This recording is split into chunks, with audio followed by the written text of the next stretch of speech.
Hola, soy el doctor Raúl Godoy Mayoral. Soy neumólogo en el complejo hospitalario universitario de Albacete, profesor asociado de la Universidad de Castilla-La Mancha y soy presidente de la Sociedad Castellano-Manchega de Patología Respiratoria. Os voy a hablar sobre un tema que creo que es fundamental y un tema fundamental tanto para las sociedades científicas como para la investigación y para la divulgación científica en general. Es el tema de la investigación científica y las revistas. Vamos a hablar en este tema que me toca a mí de la autoría. La autoría, que creo que vamos a descubrir cosas muy, muy importantes. Como decía, el tema de la autoría y las contribuciones entra dentro del módulo 3 de ética en las publicaciones científicas, la difusión de los resultados de la investigación en congresos de redes sociales. Es un tema fundamental porque es el índice, el primer paso para publicar, el porqué de publicar. Publicamos porque es fundamental, se investiga porque se publica. Lo que no se publica no aparece. Es el resultado final de una investigación. Y se ha llegado a decir la frase de publicar o perecer. Publicar es fundamental. Si no, la investigación no continuaría el saber. ¿Los objetivos que tenemos los autores, cuáles serían? Pues informar a la comunidad científica. Lo primero es informar que se está haciendo un trabajo, que se está haciendo algo nuevo dentro de la ciencia. Queremos contribuir al avance de la ciencia, efectivamente, hacer algo nuevo que queremos comunicar, contribuir a ese avance de la ciencia y que ese avance que nosotros estamos comunicando sea la base de más avance científico. Es fundamental para dar respuesta a preguntas que surgen. Confirmar o no hallazgos que hemos visto en otras publicaciones, basarnos en otras publicaciones para ver si es realidad o no es realidad lo que hemos visto y nosotros a nuestra vez dar nuestro parecer. Difundir nuestras propias experiencias, lo que nosotros sabemos, lo que nosotros hacemos. Después, claro, hay motivaciones que son motivaciones curriculares, son motivaciones muy importantes, ya que muchas veces dependen puestos o ascender en el escalafón, tanto universitario como en el hospital, pues de esas cosas que hemos publicado. Y después, claro, es fundamental y es muy importante porque da reconocimiento, da prestigio. El decir, hemos estado trabajando en este tema que ha supuesto un avance tremendo, si no lo publicamos nadie se va a enterar. Ese reconocimiento y ese prestigio nos lo va a dar la publicación. ¿Y los objetivos de los lectores cuáles son? Pues una persona lee algo que está publicado pues para formarse, la formación continuada, actualizar esos conocimientos, estar al día. Además, pues ese estar al día pues nos va a ayudar a tomar decisiones en problemas que tengamos en la vida diaria. En problemas en una clínica, en problemas en el hospital, nos van a decir las publicaciones cómo lo han resuelto o cómo debería resolverse. Claro, nuestra práctica clínica mejorará y después esas publicaciones nos van a servir de base para nuevas publicaciones, para nuevos proyectos en el futuro. Esas ideas que se han publicado, que están en un artículo, pues serán la base de la nueva ciencia y de las futuras publicaciones. Por todo ello, pues es fundamental determinar la autoría de la publicación. O sea, si realmente uno quiere publicar por motivos curriculares, por ego propio, porque quiere manifestar sus pensamientos, pues lógicamente es fundamental el declararse autor, el saber quién es el autor. ¿Y quién es el autor? Pues el autor es la persona que ha participado de forma activa en las diferentes fases del estudio, de manera que está capacitado para asumir la responsabilidad de ese estudio, asumir la responsabilidad de esa publicación, de esa investigación. O sea, tiene que darse una serie de características: participación activa y suficiente, capacidad para asumir la responsabilidad del contenido, para poder defender ese trabajo. y después asumir la responsabilidad de las consecuencias, porque lo que publicamos tiene consecuencias. Tiene consecuencias económicas, tiene consecuencias sociales, tiene consecuencias en la vida diaria. Hay un comité, que es el Comité Internacional de Editores de Revistas Médicas, y ese comité pues habla de que solamente se puede denominar autor a una persona cuando tiene contribuciones esenciales. ¿Y cuáles son esas contribuciones esenciales? Esas contribuciones esenciales son 4. Que participen en la concepción y el diseño del estudio, adquisición, análisis e interpretación de los datos.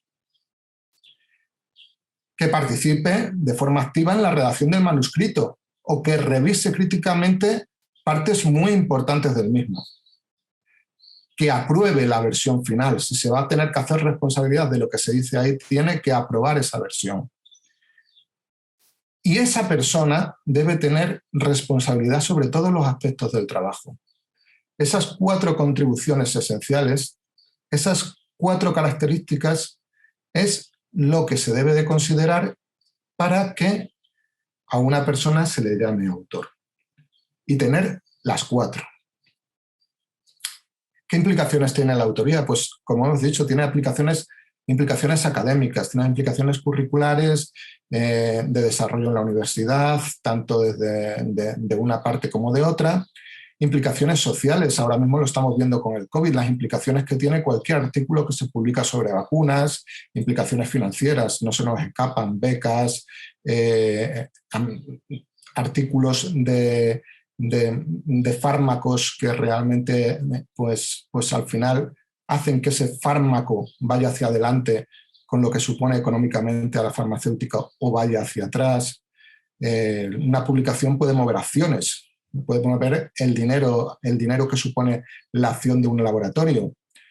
Y después lo que hemos dicho, pues el crédito que puede suponer para una persona el hecho de que aumente su estatus, y después una publicación implica una responsabilidad muy importante, ya que uno tiene que asumir y defender lo que ha dicho mediante esa publicación. Por eso tiene que estar totalmente enterado de lo que en esa publicación se comenta. Hay problemas en las publicaciones y eso debemos de evitarlo. Y uno de los problemas peores es la falsa autoría. La falsa autoría es achacar una participación excesiva a una persona que no la ha tenido. O sea, una persona que no ha tenido estas características que hemos dicho que debe tener un autor. Eso, pues, al fin y al cabo, supone un fraude que puede ser más o menos importante dependiendo de la revista y dependiendo de la implicación del artículo. ¿Quiénes son los responsables de llevar a cabo esa falsa autoría? Pues los coautores que firmando al lado de ese falso autor, pues ratifican a ese autor. La revista no es la responsable de eso, aunque sí, muchas revistas se enteran de que hay una falsa autoría, pues echan para atrás el artículo. Y aparte de eso, últimamente muchas revistas están exigiendo que se les ponga la contribución que ha tenido cada autor para realmente intentar evitar esas falsas autorías. ¿Cuáles son las formas de evitarlo? Pues los autores reales deben de identificar a los coautores y deben tener confianza en esos coautores. La comunidad científica, si se entera de que hay una falsa autoría, debe denunciarlo. Y después hay una responsabilidad individual. A una persona que no ha participado en un estudio o que no ha participado en un trabajo, que le pongan en ese trabajo o le pongan en ese estudio, pues debe mover a su ego lo suficiente como para decir: oiga usted, yo no soy autor, he podido colaborar en esto, he podido ayudaros, pero no soy ese autor porque no cumplo con los requisitos. Hay en muchas revistas, lo que digo, piden que se haya que reflejar lo que ha hecho cada participante. Hay otras muchas revistas que efectivamente no lo impiden, no lo piden. La falsa autoría, ¿cómo se manifiesta? Pues muchas veces por el autor invitado, pues autores de prestigio que nos gustaría tener como colaboradores nuestros, pues se les ofrece participar en un artículo que consideramos importante para aumentar sus artículos, su prestigio, y ellos a su vez aumentan nuestro prestigio con su participación. Intercambio recíproco de autorías, pues participamos en el doble de artículos y invitamos a otro colaborador o a otro compañero que a su vez nos invita a participar en los suyos. Esto supone hasta el 33% de las falsas autorías. Autores fantasmas, pues también va por el otro lado. En un momento dado, un autor que ha participado de forma activa y que realmente sería un autor y debería de ser considerado como autor, se le excluye. Y autor honorario, autores que solamente han tenido una contribución mínima o parcial, que realmente son lo que se llamaría colaboradores, que no tienen todas las características que tiene que tener un autor, se le considera como autor. Y hay una serie de problemas en la autoría. Y pueden surgir, pues, por lo que hemos dicho antes, por los egos, porque hay problemas económicos, sociales, hay problemas académicos que van implícitos en el hecho de ser autores. Entonces, pues mucha gente quiere efectivamente ser autor. Entonces, la selección de los autores de un trabajo puede ser a veces complicada, porque muchos se pueden intentar imponer como autores. Entonces, habitualmente, ¿quién determina qué es autor? Pues los mismos autores. Los mismos autores de un trabajo, de un estudio, son los que se tienen que poner de acuerdo para ver si han colaborado lo suficiente como para determinarse como autores. Si no hay un acuerdo, ¿quién lo dictaría? Pues la institución a la que pertenecen esos autores.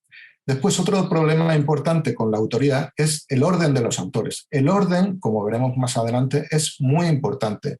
Y el orden también debe ser determinado por los mismos autores. Debe llegar a un acuerdo dependiendo de la participación que cada uno ha tenido en el trabajo. Si no hay acuerdo, ¿quién debe determinarlo? La institución. Después puede haber otro problema, que es autores que han sido considerados como autores, que después se les quiera retirar de ese trabajo. Entonces, ¿esto quién lo debe determinar? Pues igual, los mismos autores. Los propios autores son los que deben de firmar que ese autor no pertenece a esa publicación, que realmente ese no es un autor. Y además se debe dar una justificación escrita. Y aparte de eliminación de autores, puede haber adición de nuevos autores, o sea, personas que en un momento dado no se han tenido en cuenta y se pretende que efectivamente se tengan en cuenta. Entonces, adicionar nuevos autores a un trabajo, pues también debe suponer un acuerdo de todos los autores y también una justificación escrita.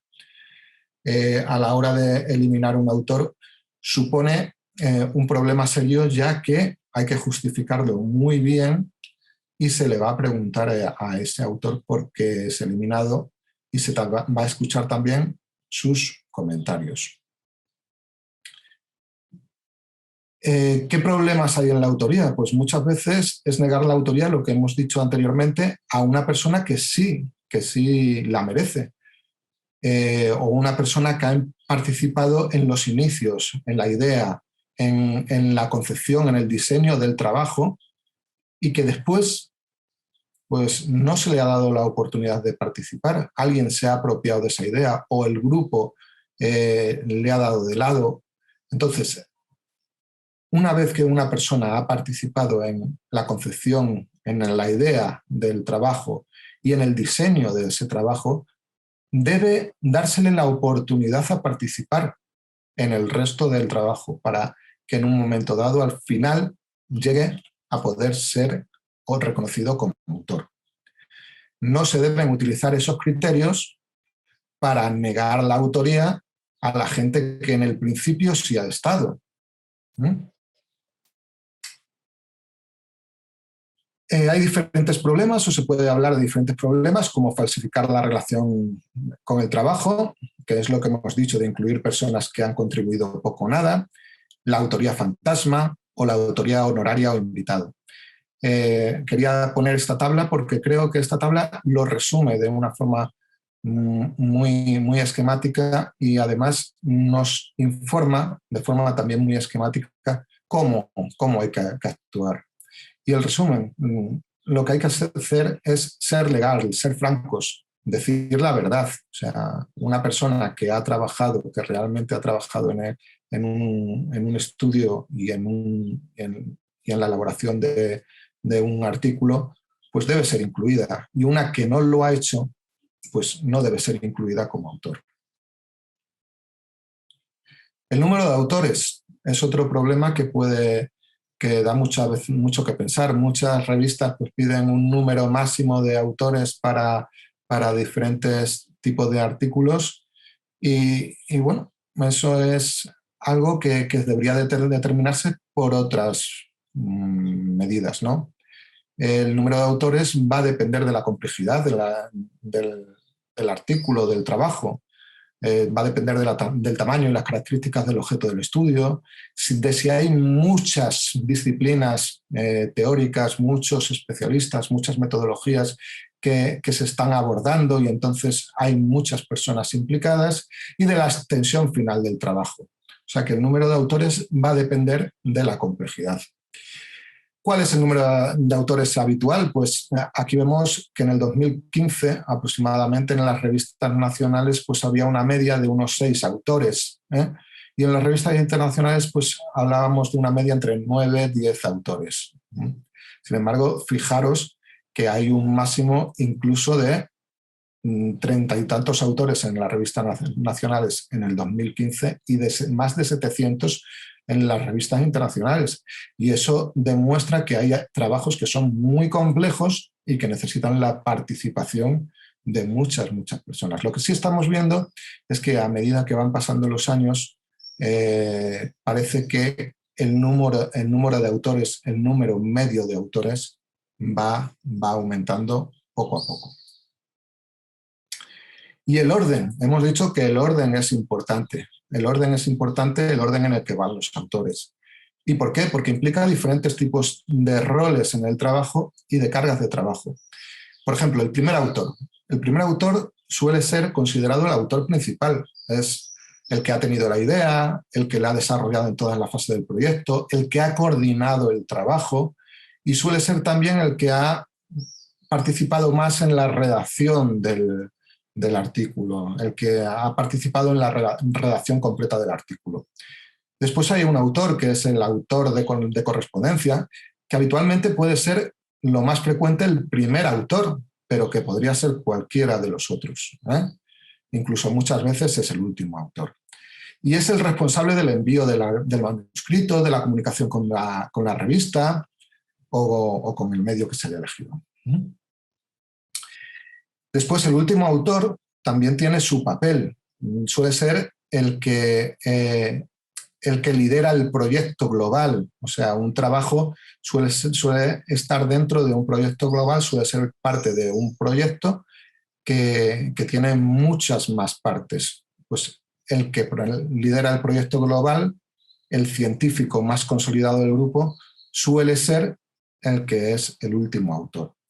Y además el que da la revisión, el ok final al trabajo, ¿eh? Y después otros autores, pues según su mayor o menor implicación, son los que estarán en orden en la autoría. Después hay colaboradores puntuales que son ya colaboradores, que se tienen que reflejar, pero que son personas que han colaborado en algunos de los aspectos, pero no en todos. No pueden ser considerados autores, sino colaboradores. El autor de la correspondencia, el autor correspondiente, pues es el que se responsabiliza en todos los sentidos con la comunicación con la revista, es el que envía el manuscrito, es el que da respuesta a las dudas, a los requerimientos y a las críticas de la revista. Es el que resuelve esas dudas y contesta a la revista y a la revisión por pares.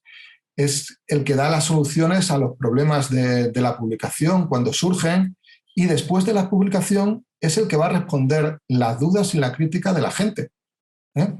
las dudas que la gente vuelca en la revista o bien le mandan a él directamente como autor reconocido.